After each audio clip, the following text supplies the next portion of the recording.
Good morning, everybody, and welcome to today's Corporate Parenting Board on Wednesday, the 1st of July. I'd like to welcome everybody. We have had some apologies from Steve Coombe, Jill Addy, Sarah Miles. Lee, have we got other apologies as well? We do, also from Ophelia Ricks, Councillor Karen Allison, Colleen Callaghan and Councillor Marchington, who may join but provisionally has given us apologies. Okay, thank you. We will be welcoming later on, I know she has another meeting, Councillor Carol Pattison, who is now a member of this board, but hopefully we'll welcome her as the point when she arrives as such. Can I ask that people keep the microphones on mute, but raise your hand using the raise a hand symbol if you want to speak or ask a question. First of all, are there any interest that anybody needs to declare? I don't expect you to say it now, but if there are, please make sure you complete a form and email it to Lee as soon after the meeting as possible, please. If we could look at the minutes of the previous meeting, which is way back in time, it feels now, at the beginning of March, and we could just have a look at those to start off with. I don't know if anybody has any issues or corrections. Can I take, if I don't see any raised hands, that there are no corrections as such? All right, thank you.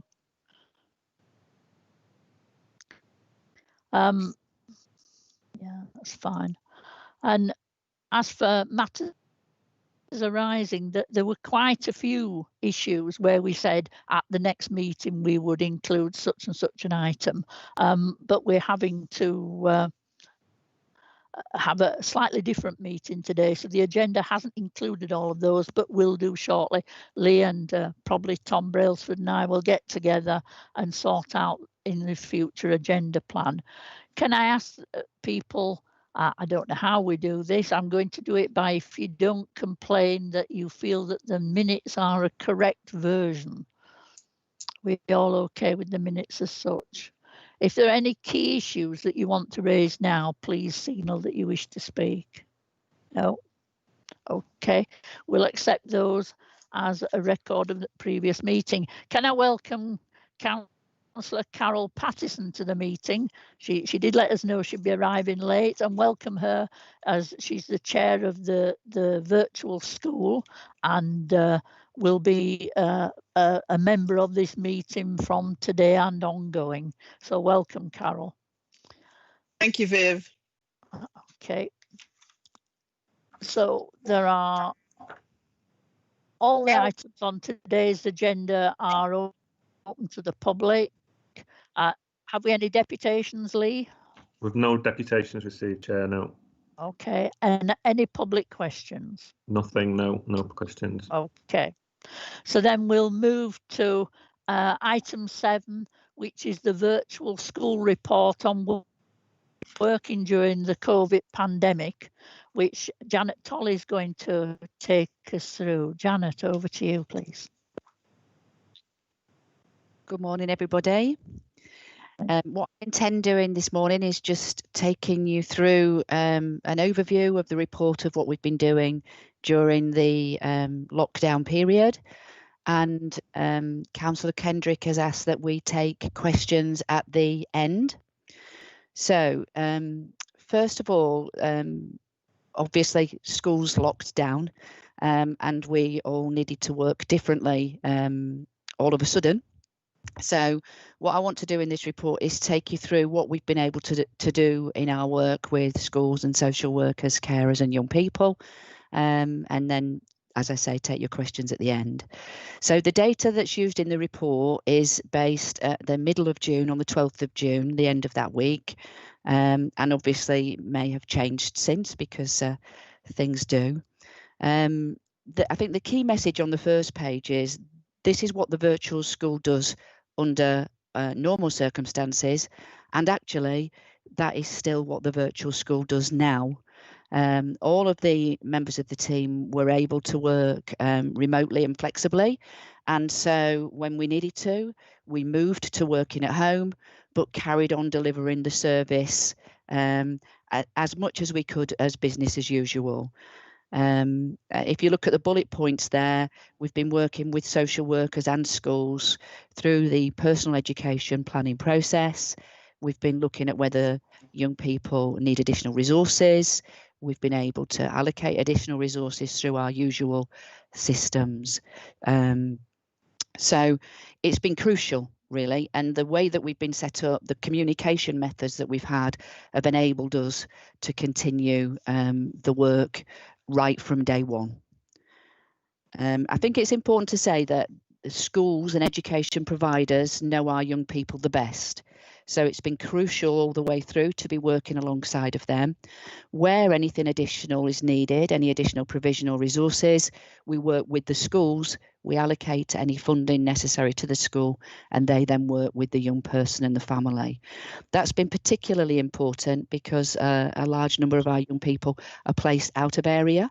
So we've been able to reach right down to the south coast or up to Scotland to support our young people during this period. Just to look at the top of the first page, you'll see the number of youngsters that we've been working with. So we work from age 3 up to the age of 18. So 71 youngsters in the early year foundation stage, 173 in primary providers, 246 in secondary, and 107 in post-16. And we've needed to be in contact with, working alongside social workers, carers and schools for every single one of those young people as we've moved through this process. I then go on to talk about some of the current areas of focus. So business as usual, but with a particular focus on some of the areas mentioned on the second page. So contact and support for carers. We often have contact with carers through the personal education planning meetings that happen every term for our young people. But actually we wanted to be able to communicate more with carers if they needed us during this process. So we have worked to create a central email contact list so that we could then get in touch with carers, we could give them additional information from the DFE, and we could just remind them that we were here so that if they were having any issues around, for example, home education or accessing school provision, they could contact us directly or through their social worker. Contacting children and young people directly. We have a section in our electronic system where young people are able to give their views, and through this contact we've been able to access them at home.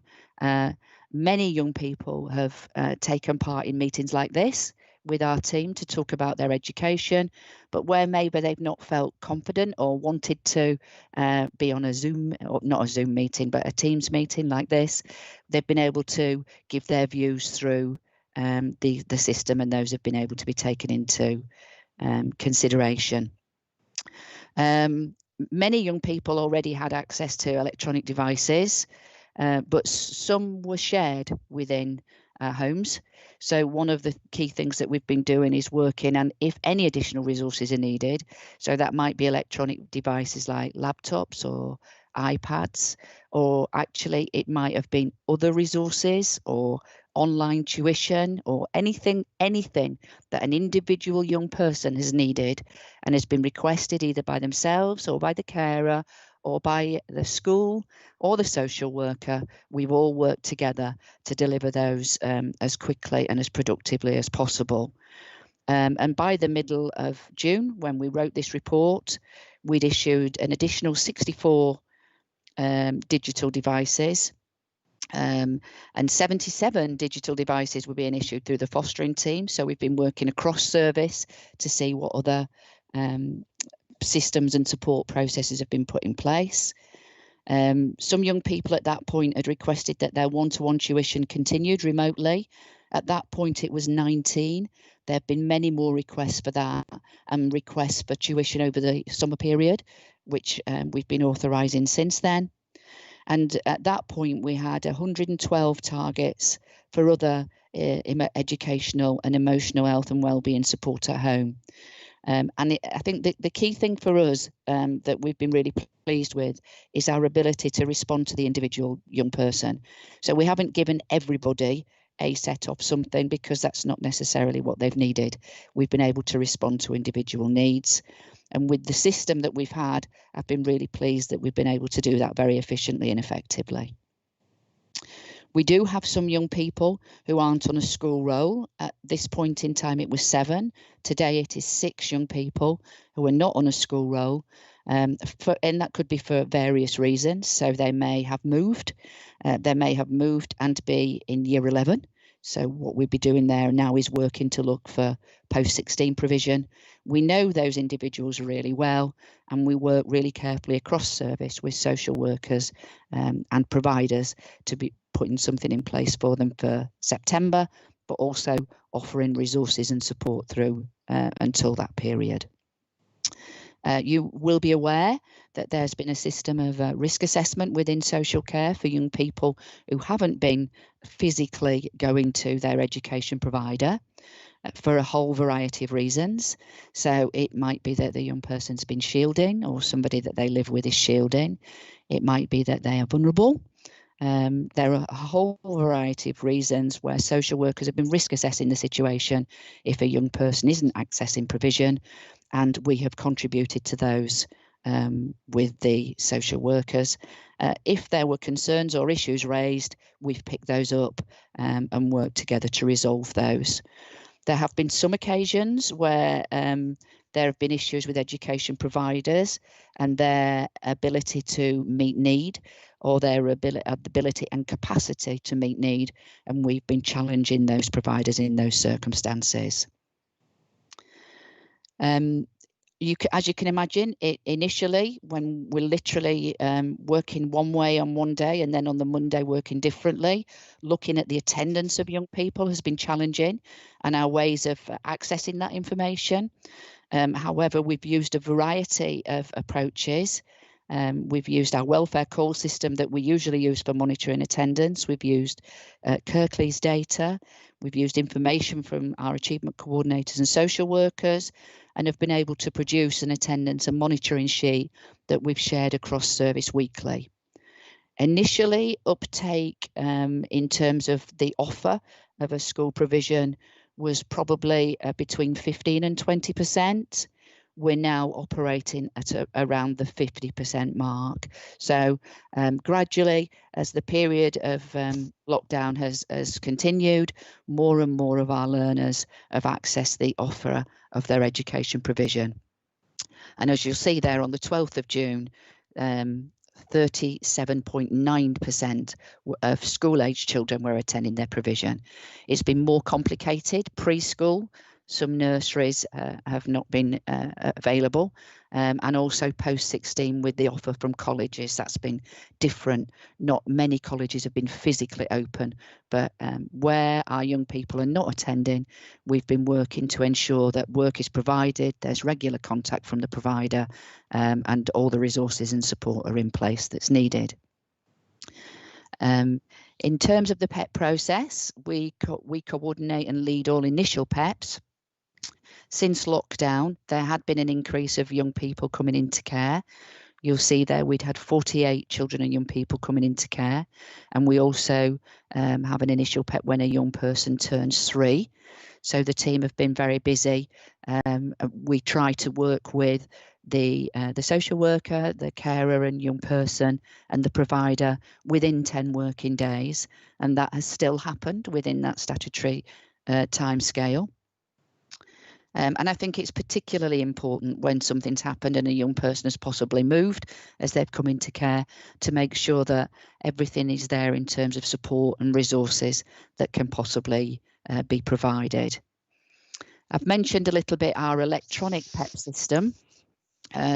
We work with a company and we've worked with them to provide something called the COVID-19 PEP. So it's very specific around whether a young person is working at home, and if they are, what does that look like? If a young person is accessing the education provision, how's that going? What are their views on it, and what else can we do to support that? The term from Christmas to Easter was disrupted in the last few weeks as we built up to issues around COVID and lockdown, but we still managed to complete 86% of all PEPs. And by complete, I mean have the meeting, make sure everything was included and sign off. And we then prioritised any youngster who hadn't had a PEP during that period at the start of this period.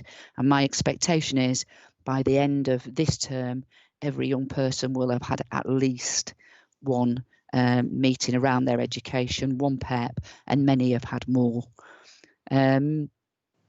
I think for us, if we look at the next step, which is the school transition planning, that I think is our biggest challenge at this moment in time for any youngster who is moving from one provider to another in September, and working alongside and ensuring that that is as smooth as possible.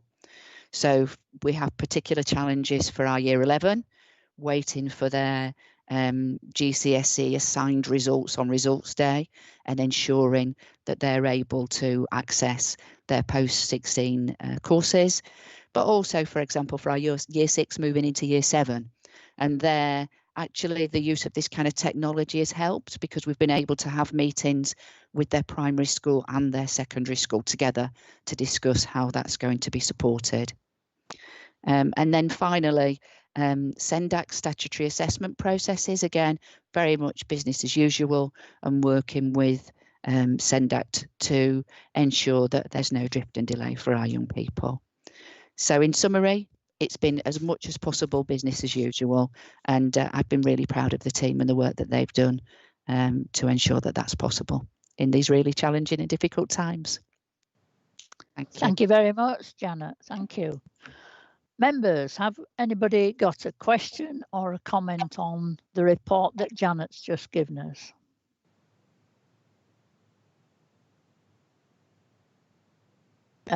Councillor John Lawson, please. Thank you, Chair. Janet, thanks ever so much for that report and for all the hard work that the team have put in. It's obvious that there's been a lot of hard work in the background as this has been going on in response to our current situation. The question I have is kind of a general question, really, that relates to the Squiddle. Is that the electronic? It's a lovely name. To the electronic COVID response part of the education. We say at the bottom line, the questions for young people to respond have been tailored specifically to capture the young people's views in response to being educated in this situation. Have we got any idea what the flavour of that response has been? Have we got any kind of range of responses there? Do you know basically how kids are reacting to this situation in education? Yeah, we do. And I think it's varied. Some young people are really missing going into school. I think it's the like many of us actually missing the personal contact, the face-to-face contact, meeting up with other youngsters. And where we've picked up that as a concern, we have looked where possible to enable them to go into school, though obviously in some cases it's not been possible. So where there's a health reason, it's not always possible. Some young people have actually flourished working at home.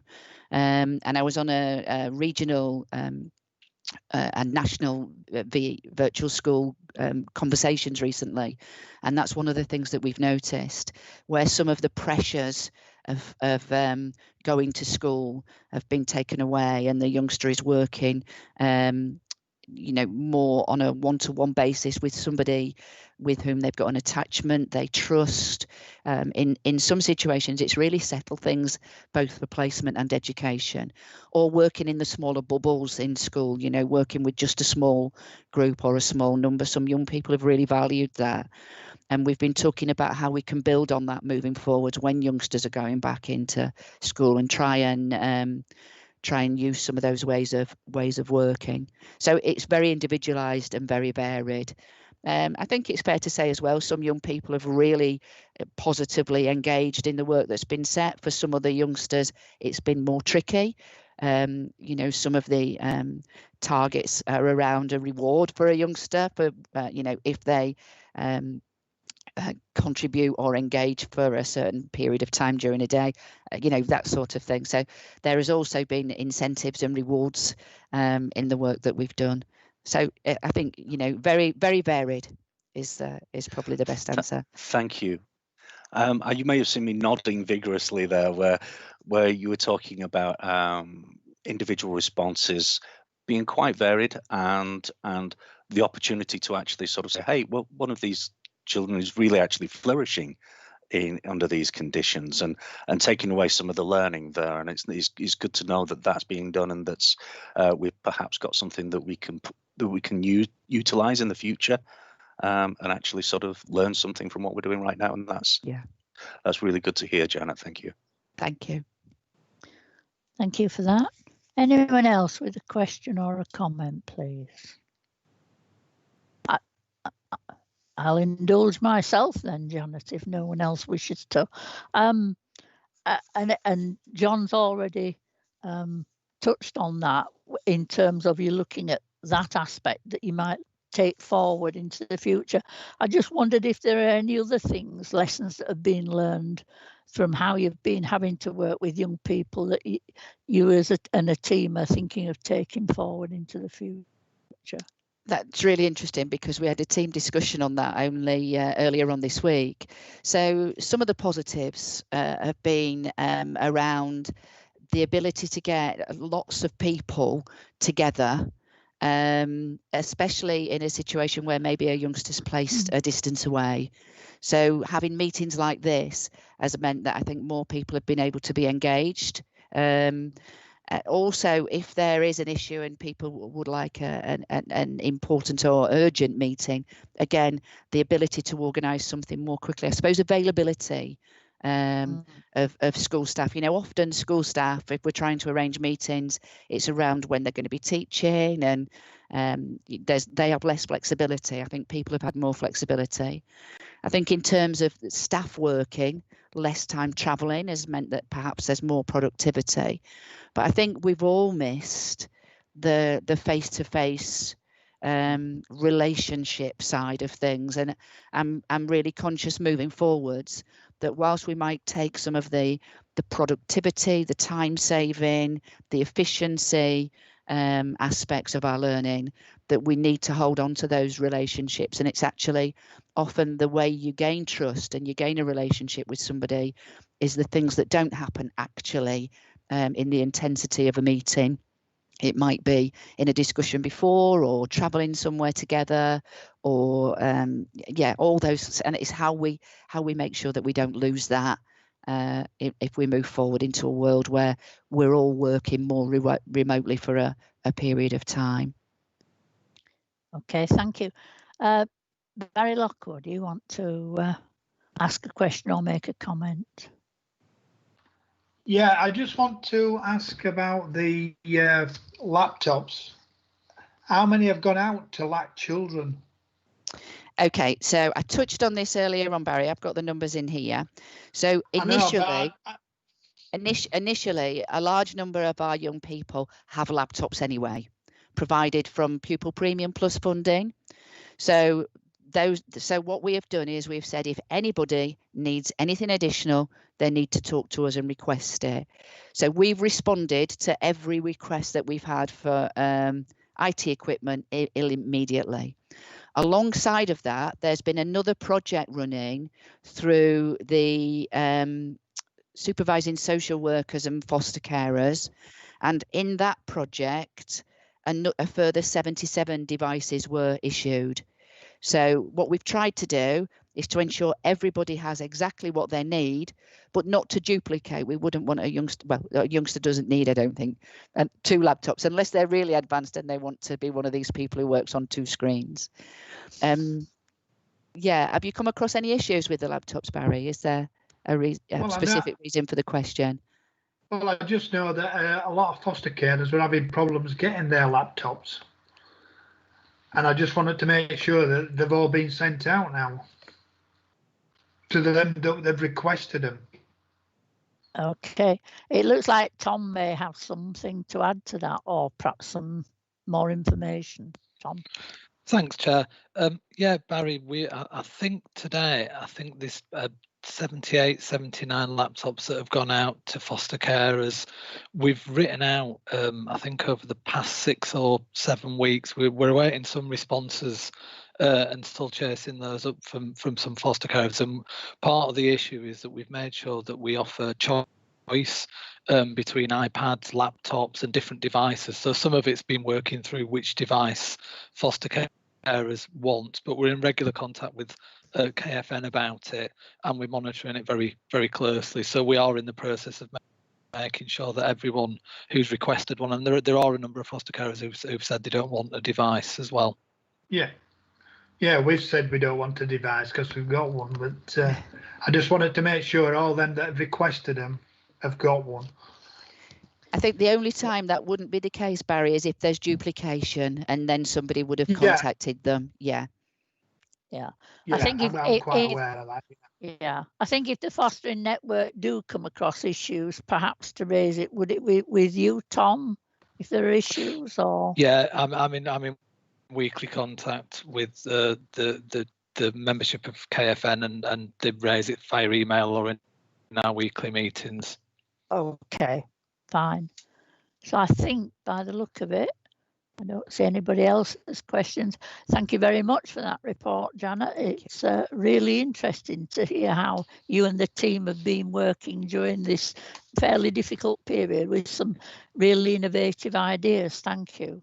Thank you. So if we can move on to item 8, which is the Children in Care Services performance highlights, and Julie Bragg's come along today to help us through this. Do you want to just take us through just with some highlights, Julie, and we'll see if people have any issues or questions. Thank you. So I think today, good morning everybody, I was asked to sort of give a little bit of an overview in terms of children's services, again, like Janet, how we've been working during this difficult time. So the report just sort of touches on service areas, so I'll just sort of give you a brief overview for each particular service area. I think it's really important to start with how we've supported the workforce. I think comments have been made this morning around people and relationships, and for social work that is integral to the work that we do. The relationships that we have with our children and our families, the relationships that we have with each other. So I think that's probably been one of the hardest things to all of a sudden say to your whole social work teams, you've got to go home and work from home, sort of very alien to us. So it was been really important that through this process that we've had the right support networks in place, that we've had lots of check-ins. The staff have been coming in because obviously we have to continue to provide that service to our vulnerable children. So staff have been coming in to work on a rota basis, making sure that the safety of the staff in terms of social distancing, but also making sure that staff are there and available to undertake the visits that have been necessary to all our vulnerable children.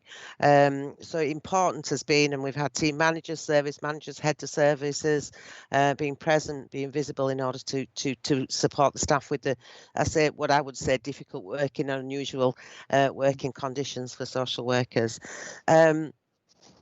So as we said, through across all the services, we've initially what we did was our first exercise was to do RAG rating, to look at all our children, our vulnerable children, whether that be children in care, children's child protection plans, and to do a RAG rating exercise in terms of where we felt our children were more vulnerable and would need more contact.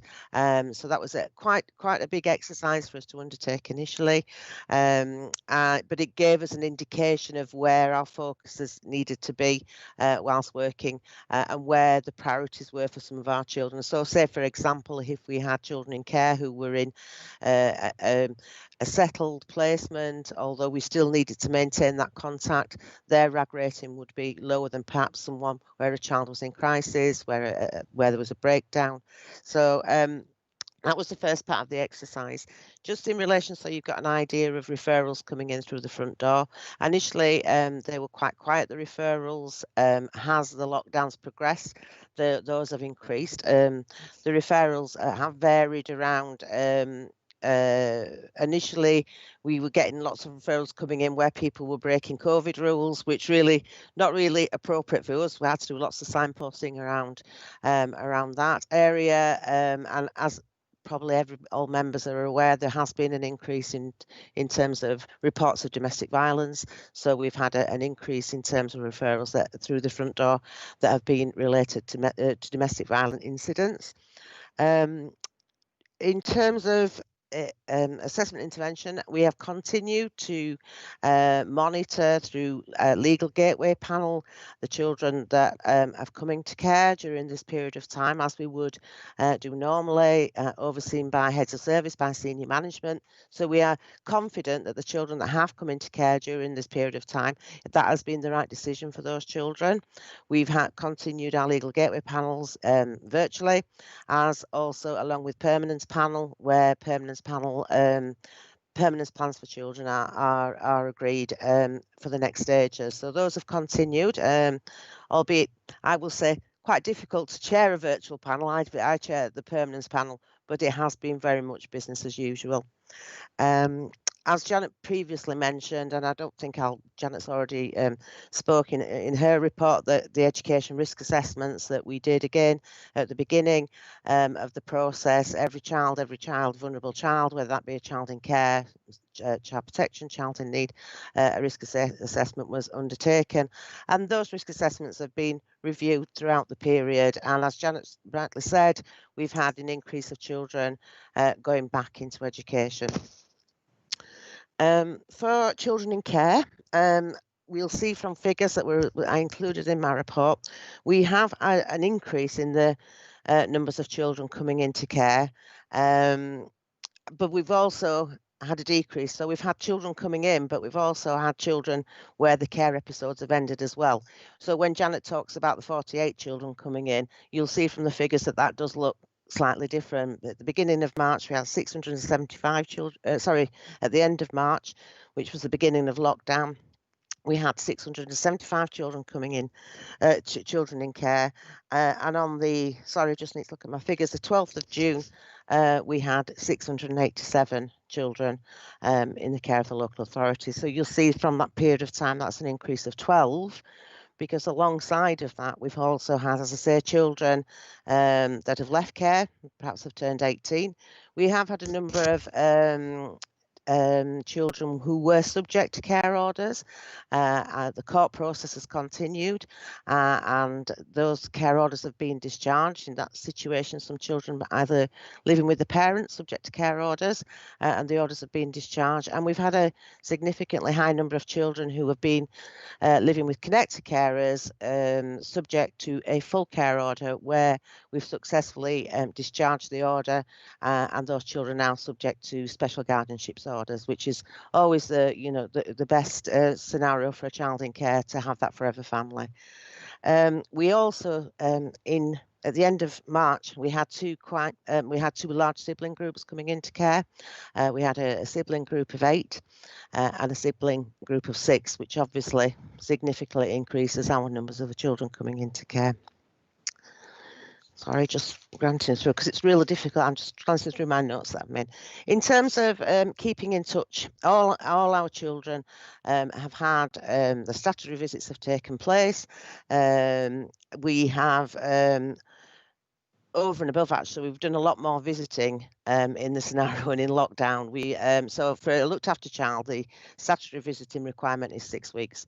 We have kept in touch with our children much more often than that, albeit in very different ways. So we've done WhatsApp, we've done virtual visits, we have done visits through the window, we've done visits as the rules were relaxed a little bit out in the open. We have been extremely creative, I think, in the ways that we've kept in touch with our children, young people and our carers during this period of time. I certainly, from my own point of view, am much more IT savvy than I ever was at the start of this process, and we've had to learn to use IT equipment in very different ways, and I think a lot of our staff have embraced that, and it helped us to keep that continuum of relationships with our children and young people. Children's rights have been very, very proactive through this period of time. They have had an extra member of staff who is a keep in touch coordinator, so again has helped to keep that process in terms of the contact that we've had with our children and young people. They've done competitions, weekly competitions that have got really, really exciting. Lots of fun going on in terms of challenges, quizzes, various sort of challenges that they provided to the children and young people to keep them busy during the period of time. Currently at the moment, just so that you're aware, one of the issues for some of our children carers being the contact or the family time arrangements, obviously they've had to be relaxed, and we've had some children that have not seen parents for significant periods of time. So just to give you an indication moving forward, we're currently now, as things are relaxing, looking at how we manage some of our contact between children and their families. Each young person, we are looking at risk assessments, and obviously considering that where the contact takes place, is that out in the open, how can we do that in a safe way for everybody involved? So that's some of our next steps moving forward. Very much around the courts are now talking to us as a local authority, wanting to know what we're doing in relation to those contact arrangements. So I have to say some of the challenges have been in our residential homes, because obviously in terms of social distancing, in terms of capacity, in terms of placement. Tom, sorry, do you want to? Yeah, I was just saying, Julie, do you want me to just pick the residential homes up and the foster care aspects? I mean, the board, some members of the board will be aware, obviously, we've residential homes have kept running throughout the COVID crisis, and that's been challenging at times because obviously we've tried to keep things running as normally as possible. We had issues with PPE equipment, which are sorted now, but part of some of the behaviours of some of the children in our children's homes meant that PPE was really important aspect of what we were doing moving forward. We've had to think very carefully with infection control about some of the aspects and about who we've let in children's homes or not, e.g. kind of frontline health staff and those kind of things. And we also, as part of looking at risk, we risk assessed every setting individually, and as part of that risk, members may be aware that we suspended Orchard View in terms of its respite offer, and we also suspended young persons activity team as part of a respite offer, but what we did in place was put a more flexible, socially distanced and individualised approach in conjunction with parents and families, so they had individual risk assessments about their risk of placement breakdown and what was required for that family. So that's been quite successful, and we're keeping that under review, thinking about what those respite options might be moving forward. The other thing that's been really interesting is because we have had quite a lot of staffing issues around staff who might have been shielding or staff sickness, we've utilised the Kirklees Active Leisure staff who were furloughed and then had the option to come and work for the council. So I think there's been about 21 or 22 of those staff working in our children's homes, which I have to say has been a really positive experience, having a different skill mix in there, having the kind of activities, taking children out and doing things has been a really positive move forward. The other thing that we've had to do in terms of capacity is look at temporary residential settings for our children and young people. So we took on Crescentdale from our adult colleagues, and have had that registered temporarily with a temporary statement of purpose with Ofsted. And we also varied the use of Orchard View because it was obviously the service was suspended for overnight respite, so we've used that as a mainstream children's home, and we've been in constant contact with Ofsted about those aspects. And just to pick up on the foster foster care kind of support that we've done, obviously in the early stages of lockdown we were very concerned about the stability of placements because we did see quite a number of placement breakdowns in the first couple of weeks. So what we did was worked with Kirklees Foster Network about what package of support we could put in place. So we've done a range of things really in terms of the advice and support that we've offered. We've offered new payments for emergency foster care placements, and we've offered new payments in terms of foster carers taking additional placements. We've also designed an out-of-hours service, which we're currently in the process of implementing, which is aimed to basically do what it says on the tin, really provide support to placements out of hours to ensure that there's more support in place for placements, which has been really positive. We've rolled out the laptops as I've discussed earlier, and the other thing is, although children's social care haven't used a lot of the easements that the government allowed, one of the easements we have used is in terms of recruiting foster carers on an emergency basis and using the Reg 24 abilities to do that, which has meant that I think we've brought 9 emergency foster carers in, or temporary foster carers in through that route, mainly who were school staff. And I will say that the response from schools to that shout out was absolutely fantastic, and I can't praise that response enough.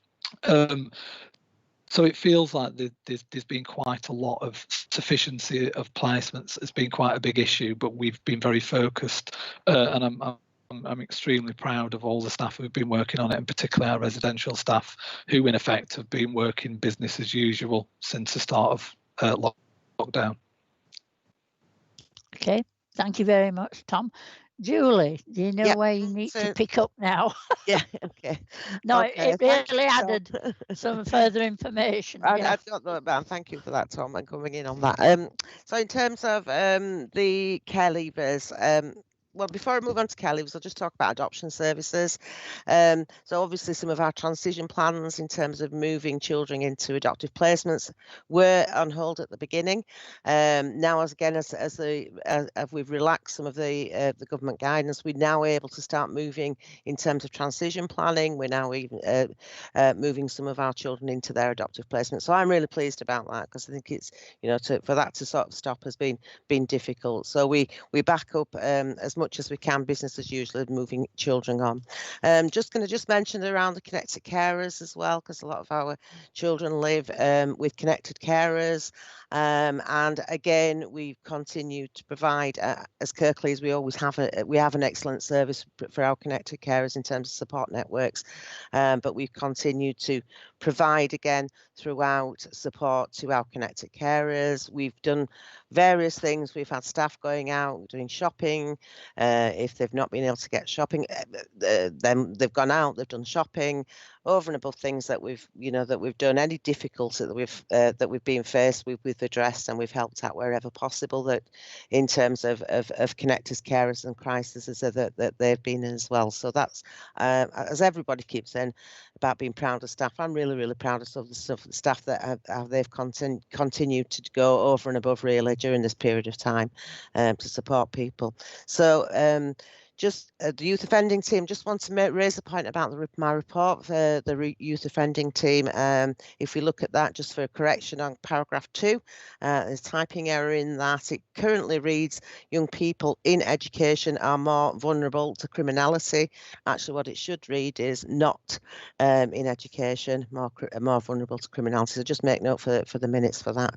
And then I'd like to move on to care leavers. Again, our care leavers, we recognise recognised at the beginning of lockdown that, you know, care leavers often have difficulties through feeling isolated, and you know, we were losing fantastic resource of number 11 and number 12, which is really, really important for our young people to access. So we had to think very creatively again how we could continue to offer them the support. And again, we have really gone over and above in terms of the support that we've given, keeping in touch. We've given lots and lots of food parcels to our care leavers.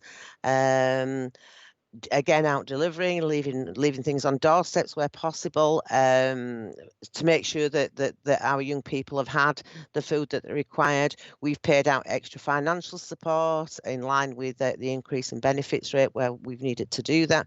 We've had some young people where they have been furloughed, so we've helped financially those young people. We have had situations where we have helped financially in order to pay for extra data so that we can be sure that they have been able to keep in touch with their friends and the people and their families and the people that they need to be in touch with. In relation to young people moving on into their own tenancies, there has been obviously, in terms of bidding and the move and choose, that's been on hold, but I'm pleased to say that's now back up and running. So we are continuing to support young people in terms of making the bids for the tenancies, moving forward in terms of their next stage of their independence. So yeah, and again, as we did with the children in care, initially we looked at RAG rating and we looked at our more vulnerable care leavers and looked at the extra ways that we could actually support. And again, majority of our more vulnerable care leavers, we've had regular, sometimes 2 weekly contact to be able to offer them the support. The continuum of our mental health worker that work in the placement support team has been extremely active in contacting care leavers to making sure that they are safe and well. Okay, I think that's anything. That's the end of my report in terms of Thank you very much, Julie. Okay. Before we go any further, John, could you stop sharing your screen, please? Because I can't see if anybody wants to ask a question. Hello, Chair. Yep, that's been done. Thank you.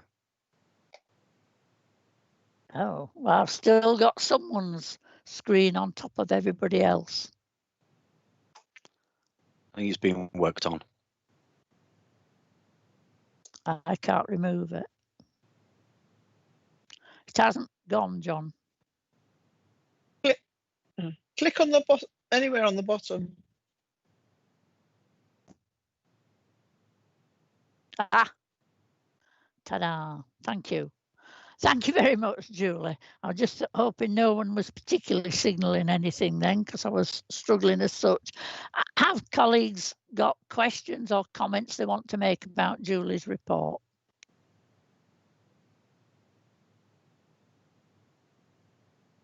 No?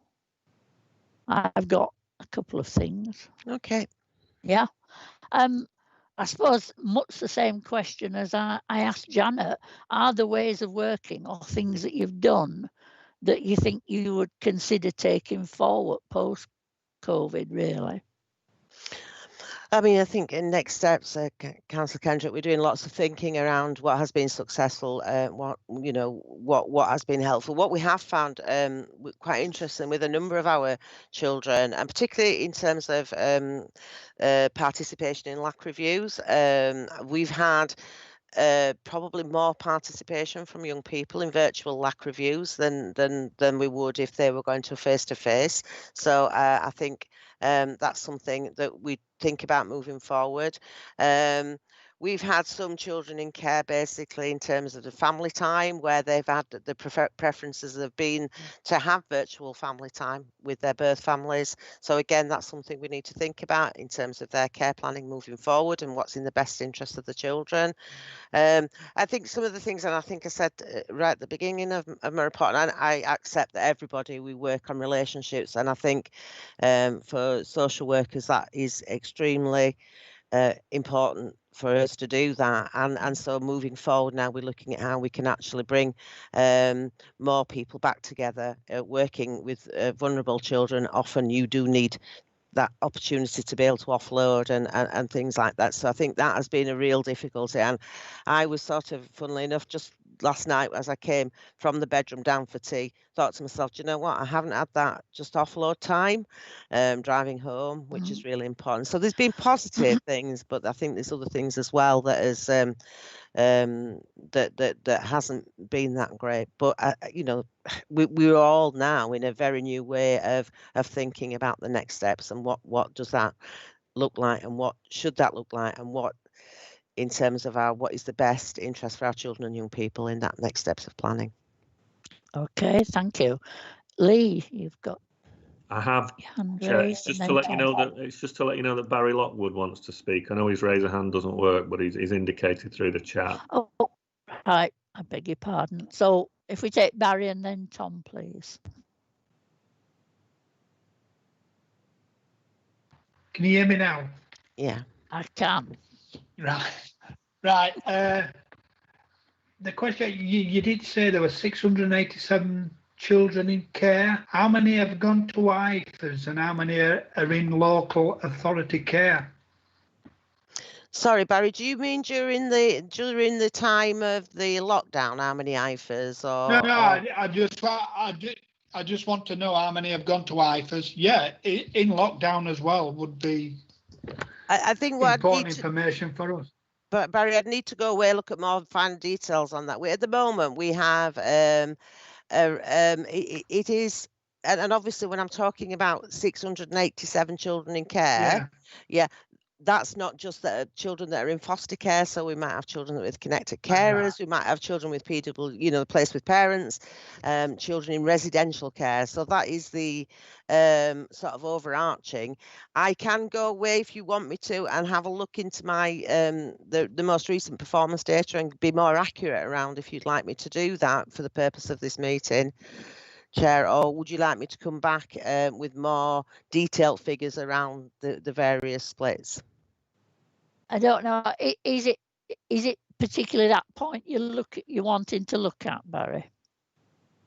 No, I'm all right with the answer I've just been given. I mean, if she brings it to the next corporate parenting meeting, you know, the figures you've got, then I'm quite happy with that.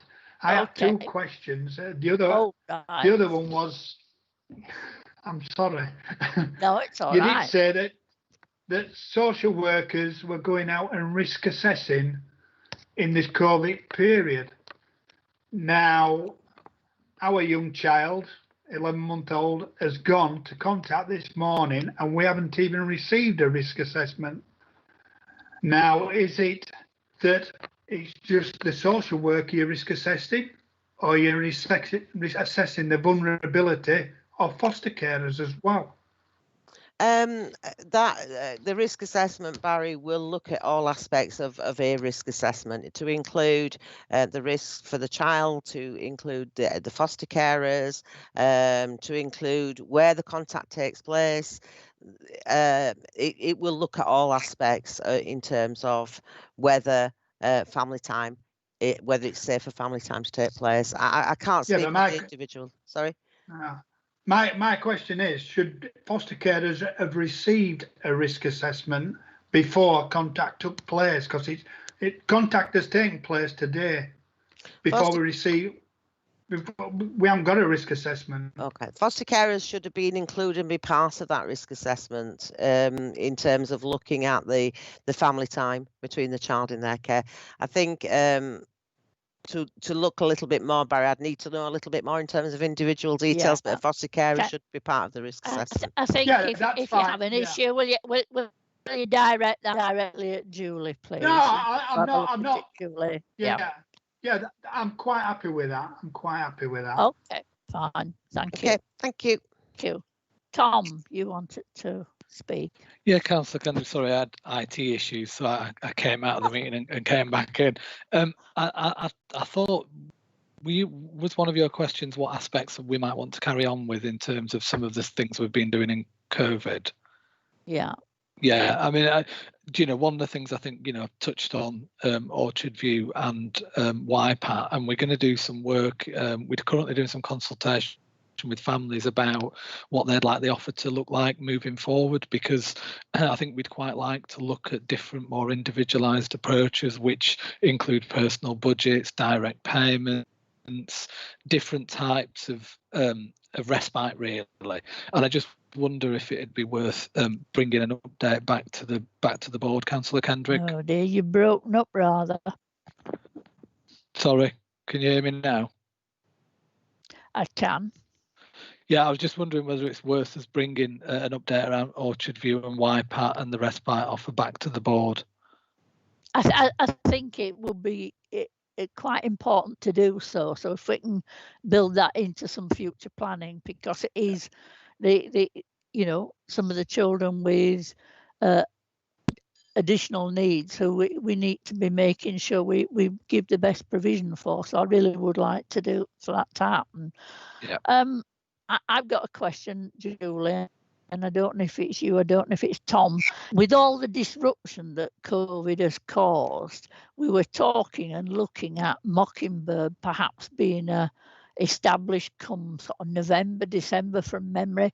Is that likely to be still on track for that time scale, or will it be slowed down with what's been happening?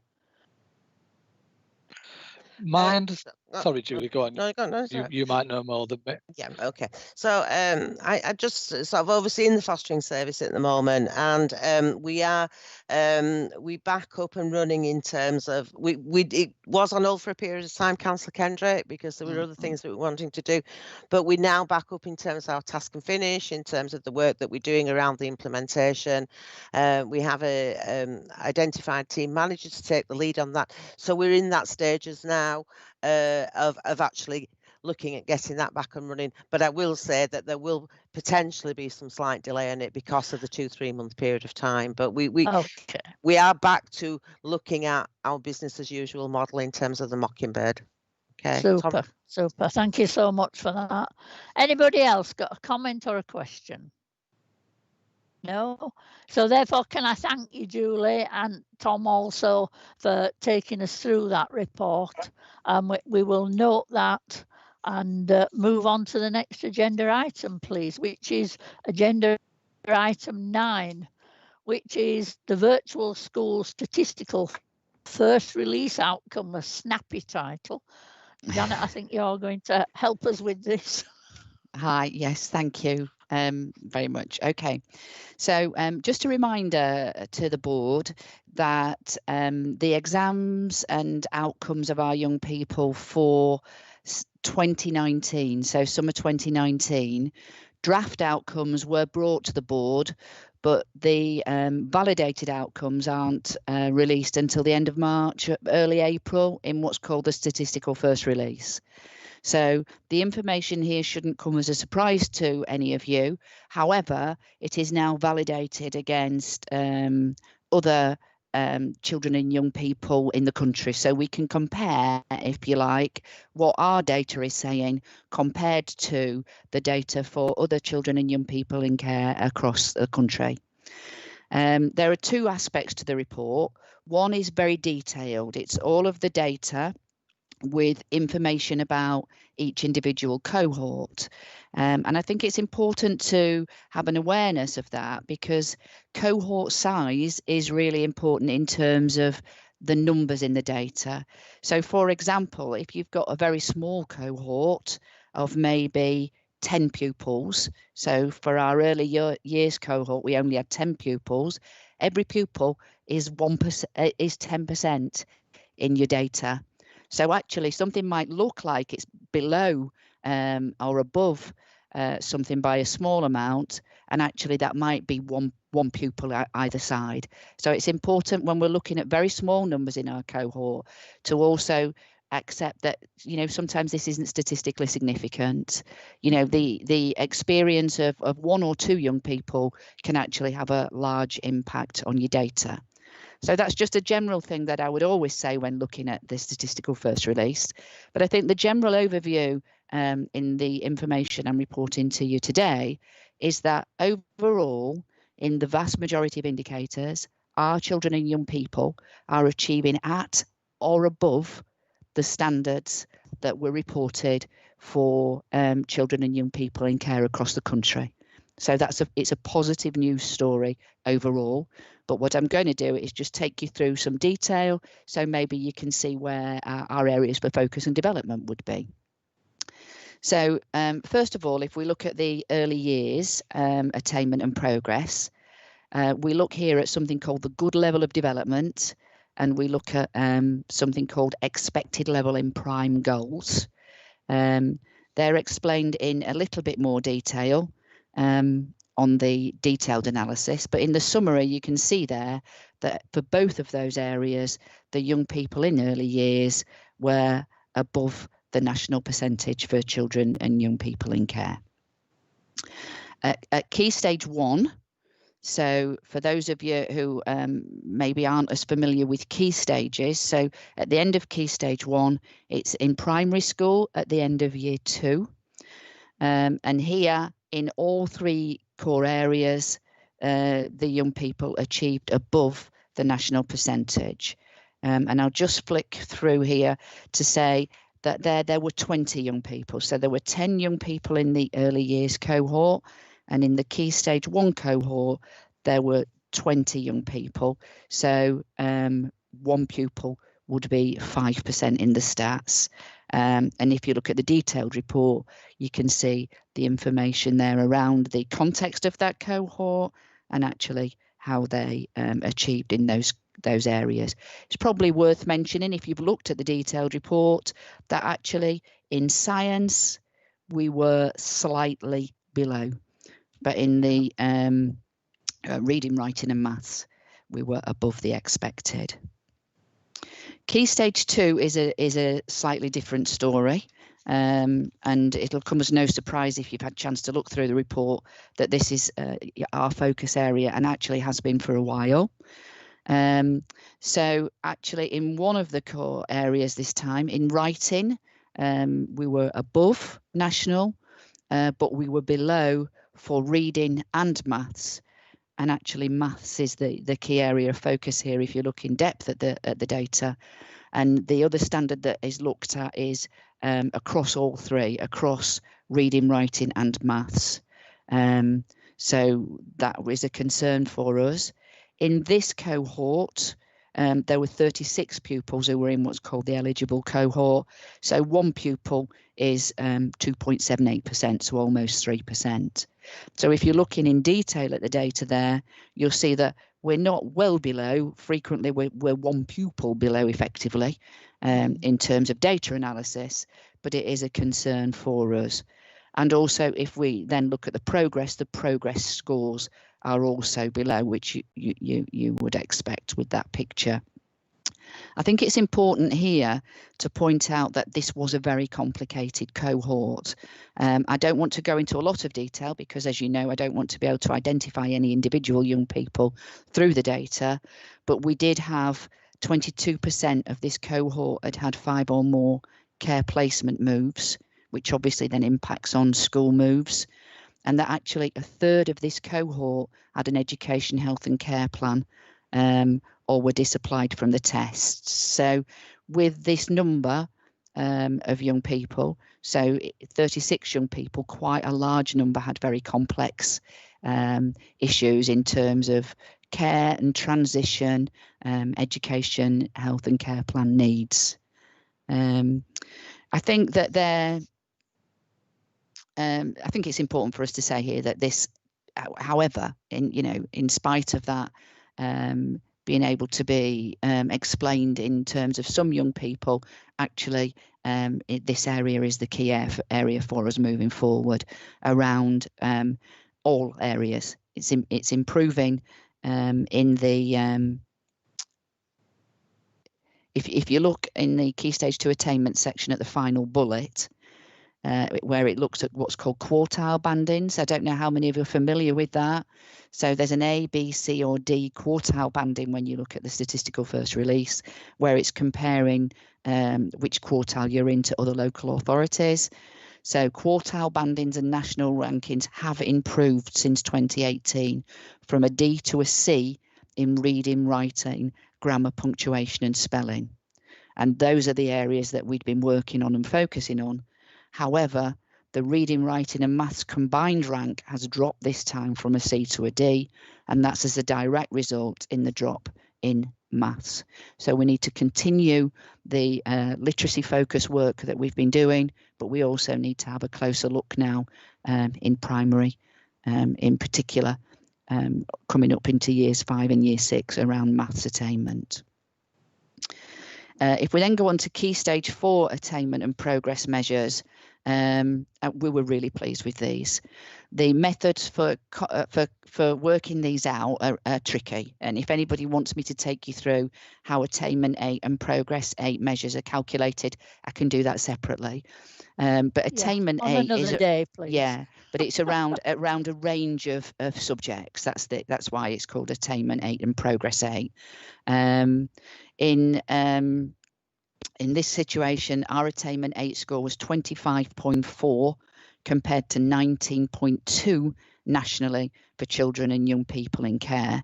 And I think the key thing for you is that in terms of those cohorts puts us in quartile A, and actually it was the 6th highest local authority information there in the country. And the progress 8 score, so progress is against a 0 expectation. So if you were making fantastic progress, it'd be a positive. If you're making less than expected progress, it's a negative. So ours was minus 0.77 compared to minus 1.23 nationally for children and young people in care. And again, national ranking A, placed 15th out of all authorities in the country. So it's very positive, but I need to say to you, you know, I'm passionate about this. Our expectations for our children and young people in care are to be aiming not just to compare ourselves with other children and young people in care across the country, but actually to be looking at raising aspiration and attainment and progress to something more in line with other young people who are not care experienced. And then it also reports in the SFR around attendance and exclusions. So our attendance had improved from quartile C to quartile A, again, the top quartile. Good attendance compared to other local authorities nationally. And in terms of exclusions, we had no permanent exclusions. And I think that's testament to the work that the team do in terms of working prior and in difficult situations with schools. And our fixed term exclusions would be below the national for children in care, and again in quartile A, and a 3-year improving trend. You'll have heard me talk a lot about PA, persistent absenteeism, and our focus on youngsters whose attendance is less than 90%. And I think that actually some of the work that we've been doing with partners in our PA plans has obviously assisted here with that, and the work that the achievement coordinators are doing and keeping a close eye on that with their cohorts. We still do have a number of persistent absentees. They're receiving attendance support, often in complex situations, and we're working very closely with social workers and carers and schools to address those issues. So I think overall, in summary, a very positive picture, but as always, we've got areas to focus on and work on moving forwards. Thank you very much, Janet. I have to say, yes, there are some very good positive aspects, but I would be very unhappy if you weren't concerned about the areas that want to be improved as such. Colleagues, have we got questions for Janet? Comments, please? No? No? Thank you very much for that comprehensive view. I can't say I necessarily enjoyed reading the detailed stuff, but good stuff anyway. And it's good to see some actual practical things that you've been focusing on over the last couple of years are paying dividends as such. So thank you very much, Janet. Thank you. So can we move please to item 10, which is the virtual school governing body update, and Councillor Patterson is here and Janet again. We haven't had a virtual school governing body for quite some time, if at all, quite some time anyway, and it has in recent months been restarted, and Carol Pattison is the chair of the virtual school governing body. So welcome again, Carol. Janet, I don't know which of you wants to lead us off with this. Well, I'll just say something to start with, and then I'll let Janet fill in the detail. I mean, just to say that was an excellent report, and it was really good to hear, or if not see, all those how well our kids in care have been doing via the virtual school. I have to say it's nothing to do with the governing body, because we've only just set ourselves up, but we will certainly hope to see that trend continue over years to come. But yes, we've just had our first inaugural meeting, or initial meeting rather than inaugural, I suppose I ought to say, just a couple of weeks ago. We've basically just established that we will have there should be a governing body of the virtual school. We've established its membership and agreed that, and we've established some terms of reference for that, and some dates and times of meetings going forward. So the next meeting will be in September. I think technically we don't actually have to have an AGM, but it's substantively the AGM, really. Our first inaugural meeting will be in September, or I can't quite remember the date, I'm afraid. And I look forward to working with Janet in the future. So I'll hand over to Janet. I don't know if she wants to say. I mean, it's not an awful lot more to say at this point, but we'll hand over to Janet. Anything more to add, Janet? I think I'd just say, yeah, thank you very much. We did also look and familiarise the governors with the statutory guidance around the virtual school and the role of the virtual school head teacher. And I also took them through a very similar report around what we've been doing during the lockdown as an initial meeting. And I think it's very positive. We did previously have a governing body which was based mainly around members in the local authority service. And what this has now done is opened it up to a much wider representation. So a very positive move, and really looking forward to working with Councillor Pattison moving forwards. Excellent. Yes, thank you. I'll just add to that. Yes, it's more hopefully the governing body now has a more community feel, in the same way as any other governing body, with representatives from a wider section of the community. It's not just officers, and it's not just councillors. There's other people there as well, including care leavers themselves. So yeah, that's good. Excellent. Thank you both for that. I seen that Barry, you wanted to speak, and I don't know whether it was for the previous item on the results, or it was about the virtual school, but be my guest. You're muted, I think. I'll get used to this. It was just for Janet. I noticed that the exclusions were for 2018, whereas the others are for 2019. I just wondered why that is, why we haven't included 2019.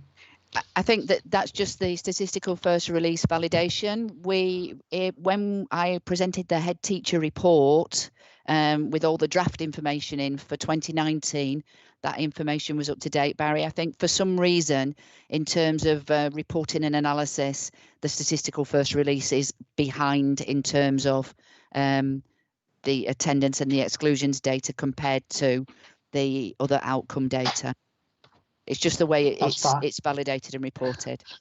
Right, that's fine. Thank you. Thank you. Thank you very much. No more questions or comments? No? Okay, we'll move on then, please, to item 11, which is an Ofsted and Improvement Board update. And Tom's just going to do a little on this for us. Tom. Yeah, thanks, Councillor Kendrick. Yeah, I mean, there's not a vast amount to say at the moment in terms of the Improvement Board. I think the report that we've received today, Corporate Parenting Board, encompasses a lot of what we've been talking to the Improvement Board about. So that gives you a brief outline of the COVID-related activity. I guess the major thing that the board just need to be focused on is that, as you'll be aware, we're still under an improvement notice, and there were 6 tests that we needed to meet in order for the improvement notice to be lifted. So what we're in the process of doing is working with Leeds as our improvement partner and the DFE to undertake a process where we can review that that notice, and I think over the next couple of weeks some of you will be invited into focus groups to talk about certain aspects of the improvement journey. And we've submitted on Monday a raft of evidence, and I have to say it's been really positive how much evidence we actually have against the 6 tests and all the positive work that's been ongoing. But Steve Walker and the Jane from the DFE will be undertaking the piece of work over the next couple of weeks, so we should be able to bring an update back to the September board, hopefully saying that the improvement notice has been lifted. One of the other things that I think that was at the improvement board, which was really interesting, was the Ronnie Hartley had done an update on the SEND 10-point plan. The improvement plan for SEND, which I know isn't the core business of the work of this group, but I think there are aspects that overlay in terms of additional needs of looked after children and sufficiency of placements. So I think it might be worth bringing that into view at some point as well, Councillor Kendrick. Okay, yep, thank you. I'll take that on board. Any questions or comments? We await with interest our invites to interviews and focus groups. Indeed. I've got one in my diary. Thank you very much. Okay. Members of the board, you will all have had the agenda plan as such, and there were quite a few items, I think, from March's minutes that were going to be brought forward and haven't been able to be because of COVID. One of the ones that was going to be a standard item, and you'll see starting to appear from September, is mental health and emotional support for children and young people in care, and that will be continuing onwards. I don't know if anybody has, we will, I'll meet up with officers and we will integrate into the agenda plan the other things that were highlighted in the March meeting. It just hasn't been possible to do that until now. Are there other issues that people would like to see going forward in the agenda plan, please? Tom and... I think it was John. Sorry, Councillor Lawson first. Councillor Lawson. Thank you, Chair. Thank you, Tom. Just briefly on the mental health and well-being of children in care. I think I've raised this elsewhere about actually monitoring sort of during COVID and post-COVID levels of anxiety and the difficulties that children may be having, either returning to school or continued virtual learning. And I think there's an opportunity here for us to do some work. I don't know whether that work's already in place now, but it's something I raised a few weeks ago.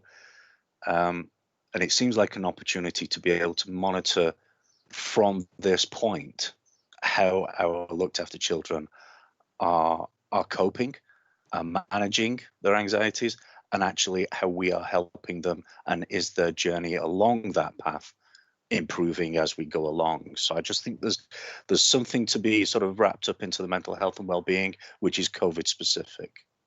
I'd like to hear Tom's views on that. Mm. Yeah, I completely agree, Councillor Lawson. As part of, I mean, obviously, we, in terms of the SDQs, we're monitoring children's emotional health and well-being on a regular basis, but the emotional health and well-being clinic are working very closely with foster carers and our children looked after about their emotional health and well-being and those anxieties. I think one of the things that I've worked with Stuart on is that over the COVID period, without disclosing too much, there has been a couple of occasions for our looked after children where things have escalated to a level that I think all in the system would agree is unacceptable. And because of that, and because of a number of other things, we're going to be reviewing the mental health provision that we've got in-house that's provided through the Thriving Kirklees contract. So Stuart has currently brought in a mental health specialist to review that in light of COVID and some of the other areas. But the other thing we're doing is we're having a wider review of the Thriving Kirklees contract and how that works.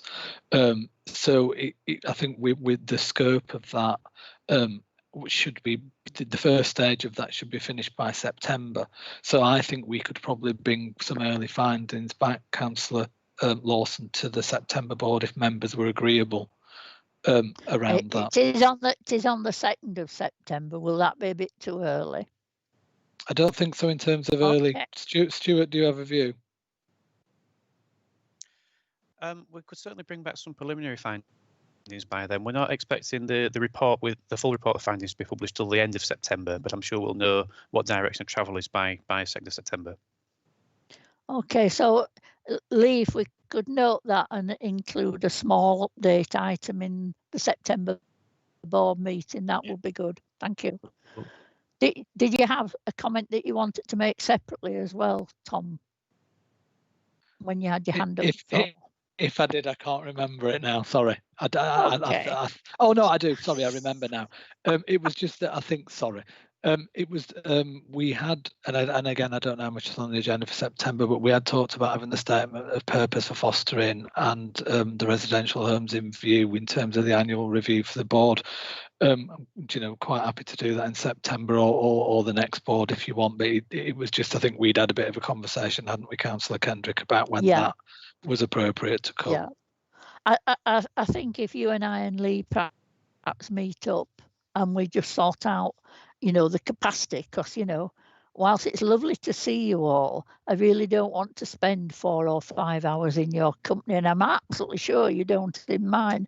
Are there any other items or queries for the agenda plan that anybody can think of now? If something does occur to you, please don't hesitate to email myself or Liam and we'll take it forward. I think apart from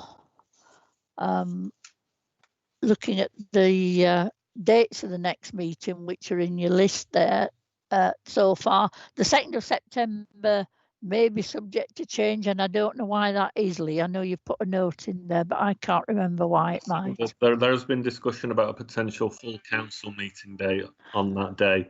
That's not confirmed, but if it were to be, we may have to shift that one. We'd have to move it backwards, yeah. Okay, so as long as we're happy as far as we can all tell with the meeting dates, that's satisfied. There isn't officially any other business on the board papers, but can I just throw it open if anybody has any other issue that they need to raise today? Looking for all this massive hands going up. Councillor Lawson. So I've been quite chatty today, really, haven't I? Yeah, not like could I just raise, and this is an idea that I might sort of pick up with you afterwards, Viv. We have talked about how we work with other departments and other directories, and I think there's a space for us to explore in the future agenda, maybe the crossover between the corporate scrutiny risk registers and how those feed into how we design our own services and how we design our own contingencies. I just think that's probably worth picking up outside this meeting and seeing what the overlay is there and what we can learn from those lists, because COVID was a pandemic was certainly on the list, and there are others on the list as well that we might want to pay attention to. So I'll just throw that out there as an item of discussion maybe for the future. Yeah, I think that's a fair comment. It's we probably just need to arrange a bit of a meeting to discuss that, if you're okay with that. Okay, anything else, anybody? Okay, can I thank you all for your attendance? Thank particularly the people who had to work hard doing presentations and reports for us. Some really good uplifting work, and obviously huge pride in teams who've performed so well during this period. So thank you very much for your attendance, and I will close the meeting now. Goodbye. Bye.